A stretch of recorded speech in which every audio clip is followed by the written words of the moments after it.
안녕하세요. 장사스쿨 비즈니스 프레젠테이션 과정을 맡은 강사 이고은입니다.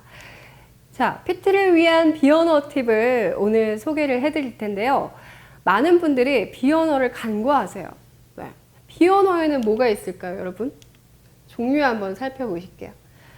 손 나와 있네요. 제스처, 네, 손. 그 다음에는 페이스. 웃고 있느냐, 울고 있느냐, 심각하느냐, 네, 표정 굉장히 무언의 메시지를 던지는 도구입니다. 그 다음에 애티튜드, 태도. 어떻게 말을 하느냐, 어떤 자세로 말을 하느냐, 굉장히 중요합니다.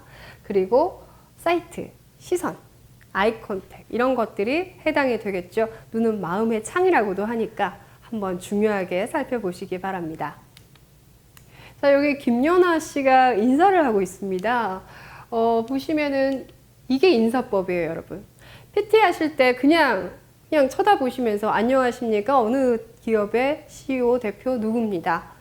이렇게 해서 소개를 하고 하시는데요. 사실은 인사에도 방법이 있다라는 거 아셨습니까? 제가 한번 알려드릴게요. 먼저 뭐 한다고 써져 있나요? 아이 컨택. 먼저 시선 제압을 하세요. 기선 제압. 눈으로 한번 제압하시고 둘러보세요. 그 다음에는 어떻게 해요? 꼭 웃으라는 게 아니고요. 긍정적인 표정을 지어 주십시오. 여러분들은 어디까지나 이미지, 그 대표하는 이미지를 갖고 계셔야 되지 않겠습니까? 그래서 한번 바라봐 주시고 청중들을 향해서 긍정적인 여유를 보여주십시오. 그 다음에는 인사말 이름. 안녕하십니까? 어느 기업, 어느 부서, 누구 소속, 누구입니다. 이렇게 확실하게 또박또박 말을 해주신 다음에 그 다음에 상체를 숙여서 뭐 면접 때도 코칭 드릴 때도 한 45도라고 해요. 그래서 45도 뭐 이런 건 아니지만요. 그냥 정중한 인사를 드린 다음에 천천히 일어나셔서 그 다음엔 또 뭘 한다고요? 마찬가지로 여유를 가져주세요. 바로 말로 시작하는 게 아니라 여유를 가져달라는 말입니다. 그래서 이런 텀을 굉장히 두려워하시는 분들이 계시거든요. 말을 하지 않는 그 침묵을 굉장히 길게 느끼는 분들이 계시는데요. 아닙니다. 사실은요. 침묵도 하나의 기술이라는 거. 저번에 강좌에서도 알려드렸고요. 이 발표를 시작하기 전에 어떤 이미지로 얼마나 쉬어가느냐, 얼마나 여유를 부리느냐도 여러분의 하나의 스피치 기술이라고 보실 수가 있겠습니다. 그래서 이렇게 인사도 스피치 기술의 일부이다. 네, 알려드렸습니다.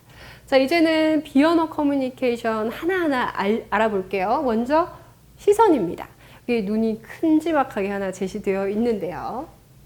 자, 지금 당신의 눈은 청중을 향해 있습니까? 여러분 대화하실 때도요, 눈 잘 바라보지 못하는 분들이 특히 계시더라고요. 낯가림이 계신다거나 아니면 대인에 있어서 좀 약간 거리감을 느끼신다거나.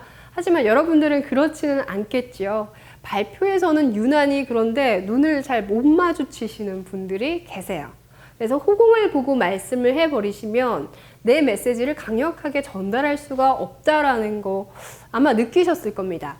내가 어떤 설명회를 가서 그 발표자를 보면서 그 발표자가 나에게 집중하지 않는다라는 느낌을 받았을 때는요, 이상하게도 호감이 가지 않는다라는 느낌 받으셨을 거예요. 그래서 뚜렷하게 그러나 부담스럽지 않게 시선을 처리하는 방법도 이따가 좀 언지를 해드리겠습니다.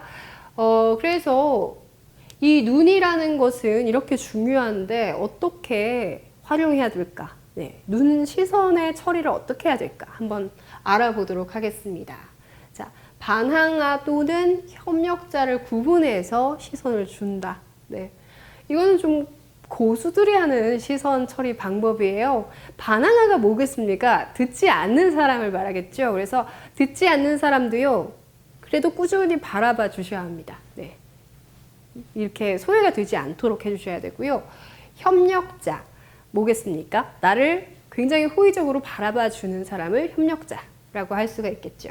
그래서 구분해서 시선을 주는데 때로는 반항아에게 좀 더 많은 시선을 주는 분들도 계세요. 네. 하지만 발표 초기 단계, 초보시라면은요, 일단 협력자를 먼저 많이 바라봐 주세요. 그러면서 마음의 안정을 얻으신 다음에 이제 발표 안정기에 들어섰을 때 이제 반항아를 한번 주의 깊게 봐주시는 거죠. 네, 이런 시선 기법이 있다라는 거 모르셨죠? 네. 청중에 누군가와 시선을 맞춘다. 그러니까 항상 눈은 어디로요? 스티브 잡스도 항상 강조했습니다. 항상 눈은 청중을 향해 있어라. 그리고 실수를 했을 때에도 눈을 바라보고 있어라. 라고 말을 했습니다. 자, 뒷사람부터 시작해서 지그재그 형태로. 이거는 좀 청중이 많은 자리에서 쓰면 좋은 방법이고요.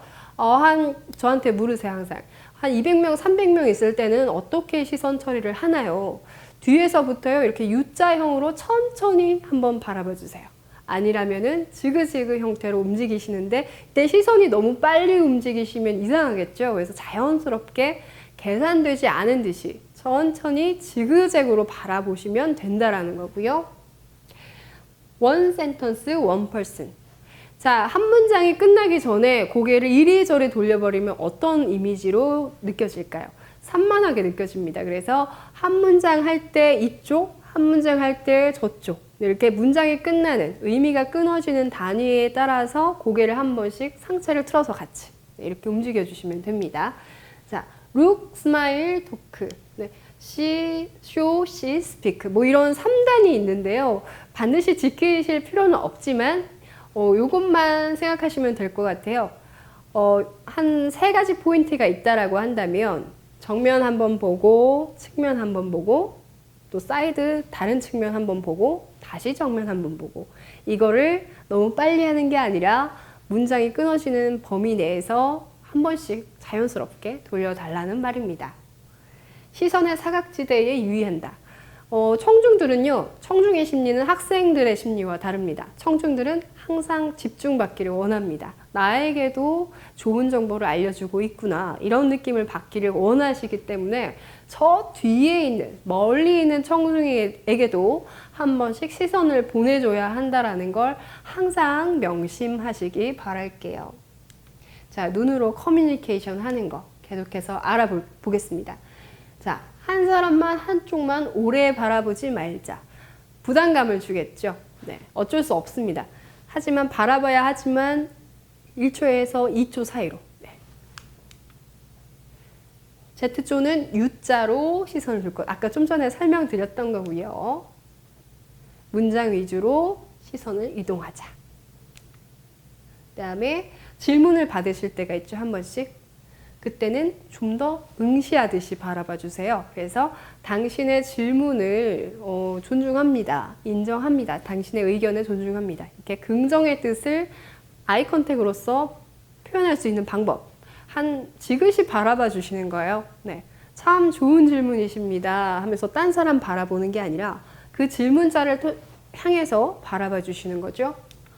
자, 그 다음에 계산되지 않은 듯 자연스럽게. 어떤 분이 재미있게 말씀해 주시더라고요. 그냥 고개만 이렇게 빨리 움직이는 건 인간이 아니라 뭐 올빼미 같은 거다. 새다, 그거는. 그래서 항상 자연스럽게 움직이시는데요. 어떻게 움직이시느냐. 상체가 한 축이라고 생각하세요. 그래서 눈동자가 만약에 곁눈질이 되면 어때요? 째려보는 것 같은 느낌을 주시기 때문에 항상 한 축으로 생각하세요. 그래서 시선과 고개, 상체 한 축으로 움직였다가 또 이쪽으로 움직이시고, 이렇게 반듯하게 가셔야만 굉장히 세련되고 긍정적인 이미지로 보여질 수 있다라는 거고요. 두 번째로 이제 제스처 나왔습니다. 제스처. 어떻게 보면은 눈 맞춤에 이어서 굉장히 중요한 영역이라고 보실 수가 있겠는데요. 항상 궁금해하세요. 손을 언제 어떻게 뻗어야 할까? 그리고 기본적으로 손을 어디다 둬야 할까? 예를 들어서 유명한 분들을 한번 예로 들어본다면요. 손이 항상 앞이나 옆으로 가 계세요. 그리고 배꼽 아래가 아니라 배꼽 위로 손이 올라가 계신다라는 걸 발견하실 수가 있습니다. 뭐 말 잘하시는 분들 많죠. 오바마 대통령, 뭐 오프라 윈프리, 이렇게 세계적인 그런 토크의 고수들은요, 항상 손을 열정적으로 움직이고 계세요. 그래서 신뢰와 믿음을 만드실 수가 있다라는 거고요. 만약에 제가 강의를 할 때 너무 정자세로 시선도 움직이지 않고 뻣뻣하게 말을 하고 있다라고 한다면 힘이 전혀 실리지가 않을 겁니다. 그래서 말에 힘을 실어줄 수가 있고요. 자, 이렇게 움직이는 방법이 나와 있습니다. 제스처는 허리에서 어깨까지의 범위 안에서 만든다. 그러니까 허리 아래로 내려가 버리시면요. 어깨가 어때요? 처지기 때문에 발표자의 인상이 굉장히 힘이 없어 보입니다. 그래서 좀 강단 있어 보이게 팔을 좀 올려주시면 어깨 자체가 올라 상승하기 때문에 굉장히 열정적으로 와일드하게 보일 수 있다는 거고요. 제스처가 구체적일수록 메시지는 분명해진다. 여러분들 예능 프로 보시면은 손 형상만으로 퀴즈 내시는 거 많이 보셨죠? 뭐 붕어빵도 있었고 1박 2일도 있었고 그런 예능 보시면은 서로 막 표정이랑 제스처 이용해서 문제 내는 거 많이 보셨을 거예요. 저도 강의할 때 게임으로 그런 훈련을 많이 하는데요. 한번 해보시면 아시겠지만 수화도 있잖아요. 네, 손으로 이용해서 형상화할 수 있는 말이 아주 많다라는 거예요. 손을 고르게 사용하라. 한 손만 움직이시면은 부자연스럽습니다. 그래서 항상 두 손을 같이 움직여 주시고요. 때로는 뭐 저처럼 이렇게 프레젠터기를 짚고 있거나 아니면은 원고를 드신 분도 있는데요. 그때도 한 손을 쭉 내려 버리시기보다는 뒷짐보다는 앞으로 같이 내밀어서 같이 움직여 주시면 좋겠습니다. 자연스럽고 자신감이 있는 모습을 취한다. 이거는 정말 기본적인 사항이겠죠. 자, 그래서 효과적인 제스처는 여러분의 말에 힘을 실어준다. 네. 앞으로는요, 손을 한 번씩 뻗어보세요. 그래서 이렇게 손 처리할 때 어떻게 처리해야 하느냐. 네, 반듯하게 하셔야 되는데, 태도 들어가기 전에 살짝 알려드릴게요. 손을 약간 겨드랑이 사이를 띄우시고요. 항상 넓게 사용하세요. 네. 너무 안쪽으로, 몸통 안쪽으로 움직이시거나 여성분들 같은 경우에는 너무 모으신다거나 내리시거든요. 그러면 소심한 이미지나 약간 소극적으로 보이세요. 항상 열정적으로 넓게 사용하시고요. 네. 아까 허리 위라고 말씀드렸죠. 그 다음에 형상화. 계속 이렇게 뻗기만 하시는 분들이 계시는데요. 때로는 뭐 크게 이렇게 형상화를 하시고 작게 낮추기도 하시고 이렇게 다양화하면서 사용하시라는 거. 그 다음에 태도 들어가겠습니다. 그래서 프레젠터가 주의해야 할 태도, 여러분들이 발표하실 때 많이 범하실 수 있는, 특히 어린 분들은 시선을 여기저기 뭐 이렇게 뭐 나이 불문하고 이런 분들은 많으신 것 같아요. 시선을 어디 둘지 모르고 자꾸 산만하게 움직이시는 분들, 깜빡깜빡거리시는 분들 있고요. 긴장하지 마시고 응시하는 버릇을 들이시기 바라겠습니다. 그다음에 물건이나 손을 만지작만지작 하시는 분도 계시고요. 때로는 여기에 이렇게 레이저 포인터기가 있는 경우가 있죠. 그때 중요하다고 해서 너무 이걸 남발하시는 분들이 계세요. 그래서 좀 없어 보이잖아요. 그래서 프레젠터가 세련되게 보일 수 있는 방법 중에 태도는 어디까지나 좀 천천히 움직이시는 게 일단 좋으실 것 같고요. 무게 중심은 바로 잡으시고 이렇게 삐딱한 자세로 혹은 팔짱을 끼신다거나 다리를 약간 짝다리를 짚으시는 분도 계세요. 그래서 자칫 거만해 보이실 수가 있기 때문에 신뢰도를 위해서 태도도 한번 신경 써 주시고요. 이런 것들을 내가 좀 파악해 볼 수 있는 방법은 타인에 의한 모니터링도 좋지만요. 여러분들이 비디오로 한 번씩 찍어 보셨으면 좋겠습니다. 그래서 녹화 기능을 통해서 내가 어떻게 평소에 비언어를 취하는지 여실하게 한번 느껴보시기 바랍니다. 자, 제스처 이렇게 자연스럽게 만들어준다, 설득력 있게 만들어준다, 강조나 흥미를 더한다. 아까 말씀드렸던 내용이고요. 네, 형상화도 가능하다. 제스처가 너무 중요해서 제가 다시 한 번만 알려드리겠습니다. 스티브 잡스도 항상 다양한 제스처를 구사를 했는데요. 허리 위에서 숙지하고 있는 내용에 맞게. 이거는 이따가 제가 실전 연습처럼 한번 내용을 가지고 같이 제스처 훈련을 해볼 겁니다. 그때 한번 따라해 보시고요. 자연스럽고 자신감 있게 어떻게 하느냐. 네, 일부러 하지 마시고요. 말이 나가는 시점, 그리고 강조해야 될 말에서 네, 그때 이제 손을 내미시는데요. 자연스럽다라는 것은 뻣뻣하지가 않다라는 말과 비슷하겠죠. 그래서 이 손을 너무 뻣뻣하게, 팔을 뻣뻣하게 내미시는 것보다는 곡선을 만드세요. 그래서 손끝도 곡선, 그 다음에 팔도 곡선으로 만드셔서 곡선으로 움직이고 바닥에 청중을 향하도록 움직여주세요. 네, 그렇게 되면은 뭔가 배려하고 있다. 정말 벤치마킹을 하고 싶으시다면은 항상 기상캐스터들의 손짓을 한번 보시기 바랍니다. 네, 아주 자연스럽죠? 그리고 곡선으로 움직이고 있다라는 거, 그 다음에 손끝에 힘이 있다라는 걸 느끼실 거예요. 손가락 사이를 붙이시고 힘있게 청중을 향해서 내밀어 주시기 바랍니다. 자, 구체적으로 많이 쓰이는 것들이에요. 네. 이 제가 적어 놓은 스크립트들이요, PT 하실 때 많이 쓰이는 제스처들 중에서 대표적인 것들이고요. 같이 한번 해볼게요. 지시 제스처. 지시라고 해서 손가락질은 절대 아닙니다. 반드시 손바닥으로 해주셔야 되고요. 여기 따옴표 안에 글이 있는데 같이 제가 읽어드릴게요. 앞줄에 앉아 계신 팀장님 할 때는 앞으로 내미시겠죠? 이때 바닥이 보이셔야겠고요. 뒷줄에 앉아 계신 대리님도 뒷줄 하실 때는요, 손만 나가는 게 아니라 몸짓도 같이 나가시면 굉장히 능숙해 보입니다. 네, 프로답게 앞으로 숙여주시고. 제 말을 좀 들어보세요. 제 말을 할 때는 나를 가리키기도 하시고요. 자, 두 번째는 정말 많이 쓰이는 건데요. 우리 매출량 몇 년도 몇 천 개 숫자가 많이 나오잖아요. 그때마다 쓸 수 있는 꼽는 거, 숫자 꼽는 거요.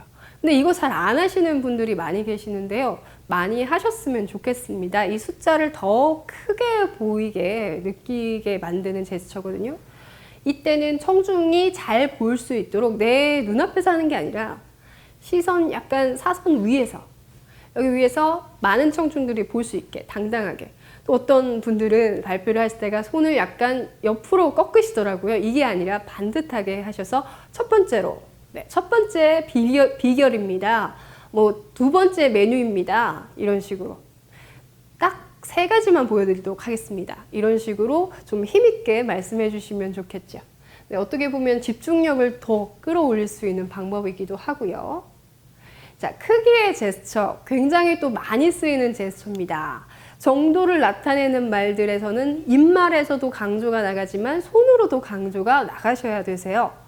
자, 여기 큰 수박을 보았다라고 하면서 큰 수박인데 작게 표현하시면 안 되겠죠.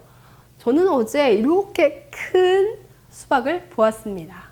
하시면서 큰 이라는 그 음절에도 강조를 주시고, 그 다음에 우리 상반기 매출량이 어마어마하게 늘었습니다. 이렇게 확 올려주셔야만 그렇구나 라는 느낌을 강하게 받으시겠죠. 근데 이런 것들에 너무 소홀하세요, 여러분들은. 그래서 앞으로는 큰 것은 더 오버하세요. 더 오버해서 올려주시고, 별거 아니다 라는 것들은 손을 그냥 정말 낮게 낮추셔서 별것 아니었습니다. 그리고 어마어마합니다. 이 메뉴는 인기가 아주 폭발적입니다. 아주 폭발적입니다. 이렇게 확 올리셔가지고 그 느낌을 살려주는 훈련 한번 해보십시오. 자, 그 다음에 최고 제스처다. 우리 기업은요, 최고입니다. 정말 최고입니다. 이 사업은 정말 대박입니다. 그래서 이렇게 손가락, 엄지 사용하시는 것도 한 번씩 해주시면은 많은 그 집중도가 생기겠죠. 자, 이렇게 여러 가지 스크립트로 이 제스처 훈련을 한번 같이 해봤습니다. 이것 외에도요, 정말 표현할 수 있는 것들은 정말 많겠죠. 비언어가 가져다 주는 효과, 아까 메라비안의 법칙에서도 보셨다시피 55%라고 제가 말씀드렸습니다. 이것과 더불어 가셔야 하는 게 이제 표정인데요. 표정은 항상 웃으라는 게 아니고요. 항상 긍정적인 그런 모습을 취해 주셔야 되는데 항상 발표하실 때는 얼굴이 굳으시더라고요. 그래서 이 좋은 기업 브랜드 가치를 얼굴로 표현을 못하고 계세요. 그래서 제가 한 가지 팁을 드리자면은 항상 상승형의 표정을 만들어 주셔야 되는데요. 아까 우리 전에 발성 배울 때 이라는 음절 생각나시죠? 하시면서 항상 입꼬리를 약간 이완하는 훈련을 하세요. 그리고 하시면서 광대랑 입꼬리를 같이 올리는 상승 운동을 하셔야 되는데요. 하시는데 여기만 올라간다고 해서 또 좋은 표정으로 보이지가 않습니다. 이 표정이라는 거는요, 눈썹이랑 눈도 있는 거거든요. 근데 눈으로는 또 잘 표현하기가 힘들기 때문에 눈썹을 한번 쫑긋쫑긋 해보시는데요. 이 손가락을 눈썹에 대시고 이 손가락 선 위로 눈썹을 쫑긋쫑긋하는 훈련 많이 해주세요. 그 다음에 같이 하시는 거예요. 이번에는 하시면서 물음표를 한번 떼보세요. 네. 그러면 눈이 커지면서 약간 상승형으로 끌어올려지는 효과를 보실 거예요. 그래서 이렇게 간단한 팁을 제가 알려드렸으니까요. 앞으로 발표하시기 전에 혹은 경청하실 때, 뭐 질문을 받으실 때, 그리고 상담하실 때, 고객과의 상담에서 그냥 네 이렇게 받아치는 것보다는 끄덕임도 주시면서 하는 표정으로 네 하시면서 좀 긍정적인 표정을 연출해 주시면 더 좋은 이득이 있지 않을까 싶습니다. 그래서 오늘 이렇게 비언어에 대해서 알아봤고요. 비언어가 가진 위대한 힘 그리고 표정까지도 한번 여러분들께 알려드려 봤습니다. 다음 강의에서 또 뵙겠습니다.